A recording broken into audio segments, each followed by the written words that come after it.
Hi, this is a review on coal used for a Rayburn, coal for a Rayburn or open fire. First of all, we got large anthracite nuts. Then we got the small ones, and I've ticked out these few. Small ones are no bigger than that. You've then got Smokeless Coal, and then you've got the Residue. So first of all, large anthracite is, for me, far by the best coal for large anthracite for house smokeless coal. Far by the best for keeping your Rayburn or coal fire going for a long time. It'll burn hot, but it'll burn slowly for many hours. And this one here is far better. As you can see, you put it together like that. The spaces between for the air to get through. So these are burned nicely with lots of air creeping through to keep them going. I used small for a while. It was a disaster. Basically, it clogs up your Rayburn.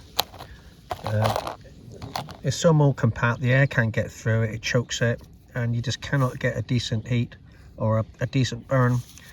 It does burn hot, it burns very warm, but it's not long lasting. For me, it didn't work.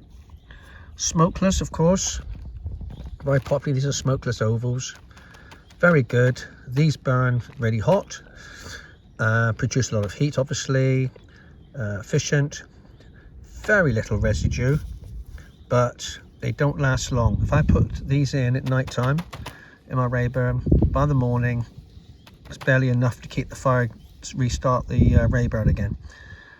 If I use large nuts, it'll last all night.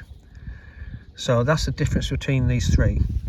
The other thing is the residue. So the large nuts, this is the kind of residue you get afterwards. It soon clogs up with clinker, big chunky bits of coal that are sort of molded together, like bits of charred coal. You'll get that inside your Rayburn after a while, and eventually you have to stop the fire, let it go cold, and then just revive it all over again. The other thing, well, basically that's it really. So you end up with a load of clinker and stuff, and obviously it takes a lot of space when you have to dispose it. Smokeless coal ovals are very efficient. This is what you get. Basically, you just get a dust, a finer dust than that, very fine dust that blows away and comes to nothing. Brilliant, very efficient as regards waste. As regards to the smokeless coal, if they get wet, this is what happens. You get a right mash of this stuff. It all disintegrates into a right mash, and that's on the next video about that. That's the downside. My advice is, if you're going to buy smokeless ovals, they're fine if the bags are dry, but if they get wet, it's a disaster. If you have to leave them outside, they'll fall apart, and that's in the next video about that anyway. So my tip is large Welsh Anthracite nuggets are the best. These are pretty good, but not so good. Choke up easier than a large. Smokeless, brilliant for burning, but not for longevity. So that's my review on those. I hope it helps. Here is a bag of smokeless coal. Look, this is what it's like when it comes to you, how it should come to you when it's dry. And over here is a bag of smokeless coal that has got wet, and as you see, it absolutely falls apart. So when you get some of these bags from suppliers, the bottom ones on the pallet are liable to be like this. Okay, not all of it, but the bottom. So you've got to bear that in mind when you buy bags of coal, smokeless coal. They will disintegrate into a mushy mash like this. I've kept these in the greenhouse for a year, or 6 months to a year, to dry out. I've got 3 or 4 bags that were actually I left outside, so I have to chuck it on a fire on my Rayburn now in doses, or put them in plastic bags to actually use this up.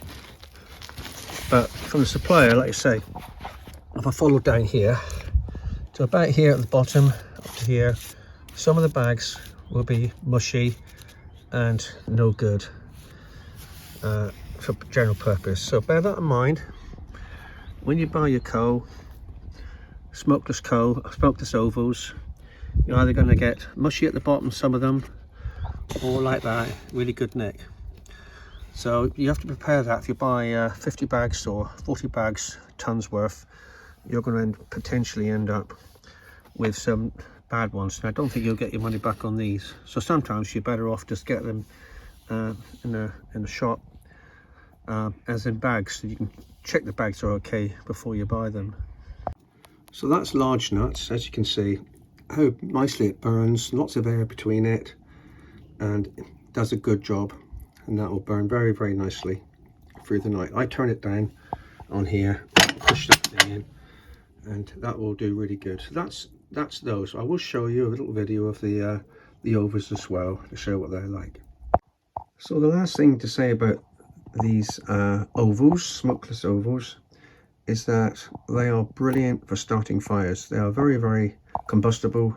They easily light, with a bit of wood put into the fireplace to get the heat going. Chuck a few of those on and it really does help get the fire going when it's dead or when it needs starting. The anthracite, of course, burns longer and slower, but it's very hard to get going. So you definitely need these ovals to start a fire off, or your Rayburn, and then switch over to anthracite partway through to get the consistent slow glow through the night season. So ovals have got their place, smokeless ovals. They are cheaper than large anthracite nuts, but as I said, they don't last quite so long. So they both got their pros and their cons. So this is the little nuggets, ovals as we call them, the coal ovals, the reconstituted coal. As you can see, they glow even hotter than the large anthracite. So that's the thing about it, and I'm filming this a long way from it because of the heat that's coming out. So they are very efficient in heat, without a doubt about that.